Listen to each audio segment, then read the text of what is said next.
வணக்கம் நண்பர்களே, முக்கிய செய்திகளை இந்த பதிவில் பார்க்க போகிறோம். பாஜக வேட்பாளர் பட்டியல் வெளியான பிறகு அண்ணாமலை செய்தியாளர்களை சந்திச்சிருக்காரு. இந்த செய்தியாளர் சந்திப்பில் எதுக்காக அண்ணாமலையுடைய பேர் லிஸ்ட்டில் இல்லை அப்படிங்கிறத பற்றி அவர் ஒரு விளக்கம் கொடுத்துருக்காரு. முன்னாடியே கட்சியுடைய மேலிடத்துக்கு நான் தேர்தலில் போட்டியிட விரும்பலை அப்படிங்கிறத நான் கடிதத்தில் குறிப்பிட்டிருக்கேன், கடிதம் எழுதியிருந்தேன். அடுத்து பிஎல் சந்தோஷா இருக்கட்டும், பியூஷ் கோயல், இவங்களுக்கும் என்னுடைய நிலைப்பாட்டை நான் தெரிவிச்சிருந்தேன். இந்த தேர்தலில் போட்டியிட விருப்பம் இல்லை அப்படிங்கிற நிலைப்பாட்டை தெரிவிச்சிருந்தேன். என்னுடைய இந்த ரெக்வஸ்ட்டை பாஜக மேலிடம் அக்செப்ட் பண்ணிக்கிட்டாங்க அப்படிங்கிற சந்தோஷம். இந்த தேர்தலில் எனக்கு பிரச்சாரம் செய்ய வாய்ப்பு கொடுத்ததுக்கு நன்றி அப்படின்னு அண்ணாமலை பேசியிருக்காரு. எதுக்காக இந்த தேர்தலில் போட்டியிட விரும்பலை அப்படின்னு நிருபர் கேட்ட கேள்விக்கு எலெக்ஷன் ரிசல்ட்டுக்கு பிறகு அதை பற்றி நான் டீட்டெயிலாக சொல்கிறேன் அப்படின்னு அண்ணாமலை ஒரு ஹிண்ட் கொடுத்துருக்காரு. என்ன காரணமாக இருக்கும்? அதிமுகவோடு பாஜக கூட்டணி அப்படிங்கிறத உதட்டளவில் அண்ணாமலை சரி அப்படின்னு இப்போ சொன்னாலும் மனசளவில் அண்ணாமலை விரும்ப மாட்டார். ஏன்னா அதிமுகவும் திமுக மாதிரியான இன்னொரு திராவிட கட்சி தான்.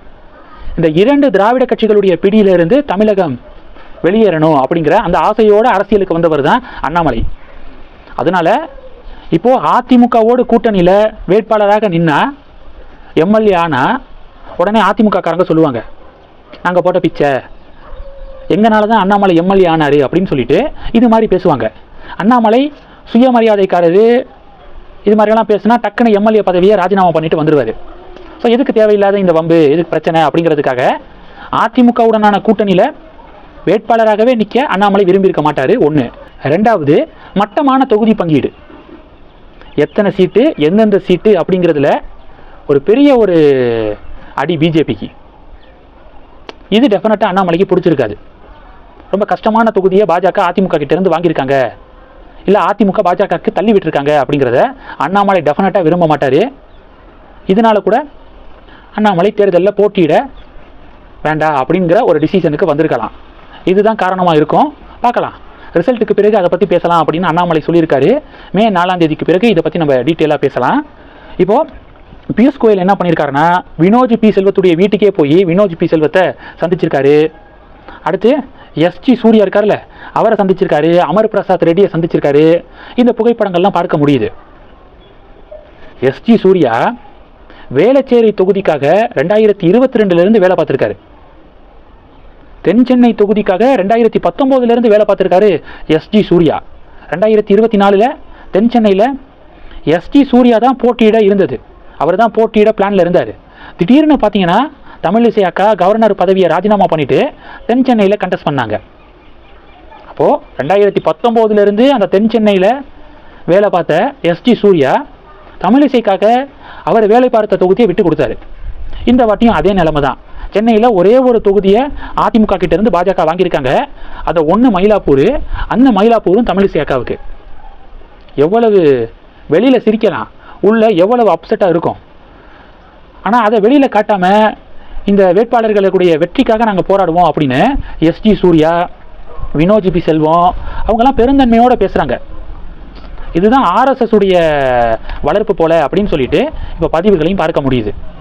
இப்போது அமர் பிரசாத் ரெட்டி, அதாவது தேர்தல் வேலை பார்த்து ஒரு தொகுதிக்காக வேலை பார்த்து ஆனால் அந்த போட்டியிட வாய்ப்பு மறுக்கப்பட்ட முக்கியமான புள்ளிகள் இருக்காங்களே, அவர்களை பியூஷ் கோயல் நேரடியாக போய் சந்திச்சிருக்காரு. சந்தித்து அவங்கள மோட்டிவேட் பண்ணியிருக்காரு அப்படிங்கிறத பார்க்குறோம். அதே மாதிரி இவர்கள் வரிசையில் அஸ்வத்தாமனும் பயங்கர அப்செட்டில் இருக்கார் போல் மனுஷன். போய் ஒரு பாறையில் போய் உட்காந்து, விவேகானந்தர் மாதிரி பாறையில் போய் உட்காந்து உள்ளம் அமைதியானதான் உலகம் அமைதியாகும் அப்படின்னு சொல்லிட்டு பதிவு போட்டுக்கிருக்காரு. இப்போ ஒரு திருக்குறளை வேற ஷேர் பண்ணியிருக்காரு. அடுக்கி வரினும் அழிவிலான் உற்ற இடுக்கண் இடுக்கட்படும் அப்படின்னு சொல்லிட்டு ஒரு திருக்குறள். அதுக்கு என்ன அர்த்தம் சொல்லியிருக்காருன்னா, மேலும் மேலும் துன்பங்கள் வந்தாலும் அதை கண்டு மனம் தளராமல் இயங்குபவனுடைய ஆற்றலை கண்டு துன்பமே துன்பப்படும் அப்படின்னு சொல்லிட்டு ஒரு விளக்கம் கொடுத்துருக்காரு. அஸ்வத்தாமன் அவர்களும் ரொம்ப ஒரு டிப்ரெஷனாக, ரொம்ப ஒரு அப்செட்டாக இருக்கிற மாதிரி தான் தெரியுது. பாஜகவுக்கும் காங்கிரஸுக்கும் என்ன ஒரு வித்தியாசம்னா, இப்போ நமக்கு சீட்டு ஒதுக்கப்படலை அப்படிங்கிற ஒரு வருத்தம், மன வருத்தம் இருந்தாலும் அதை அவங்க பொது வெளியில் அவங்க வெளிப்படுத்த மாட்டுறாங்க. அட்லாஸ்ட்டு கட்சியுடைய டிசிஷனுக்கு கட்டுப்படுறோம் அப்படின்னு சொல்லிட்டு முடிவுக்கு வந்துடுறாங்க. இது BJP. SG Surya, Vinoj P செல்வம்லாம் அப்படி தான் என்டிஏ வேட்பாளர்களை வெற்றி பெற வைப்போம் அப்படின்னு பிரச்சாரத்தில் இறங்கிட்டாங்க. ஆனால் காங்கிரஸுக்கிட்ட இது கிடையாது. காங்கிரஸ் அது எப்படி எனக்கு சீட்டு கொடுக்காமல் இருக்கலாம், என்னுடைய ஆதரவாளர்களுக்கு எப்படி சீட்டு கொடுக்காமல் இருக்கலாம் அப்படின்னு சொல்லிட்டு சண்டையில் குதிச்சிடுறாங்க. கோஷ்டி மோதல்ல இறங்கிடுறாங்க. இதுதான் பாஜகவுக்கும் காங்கிரஸுக்கும் இருக்கக்கூடிய வித்தியாசம். இப்போது ஹிந்து மக்கள் கட்சி கேட்டிருக்காங்க, தமிழிசையை தான் குறிப்பிட்டிருக்காங்க மறைமுகமாக.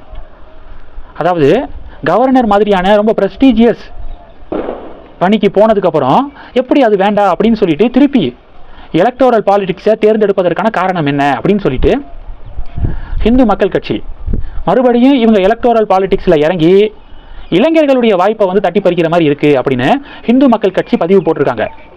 இந்த செய்திகளை பற்றி உங்களுடைய பார்வைகளை மறக்காமல் கமெண்ட் பண்ணுங்கள். தொடர்ந்து கணக்கில் இருங்க. அடுத்தடுத்து நிறையா பதிவுகளை பார்க்க போகிறோம். நன்றி. ஜெய் ஹிந்த்.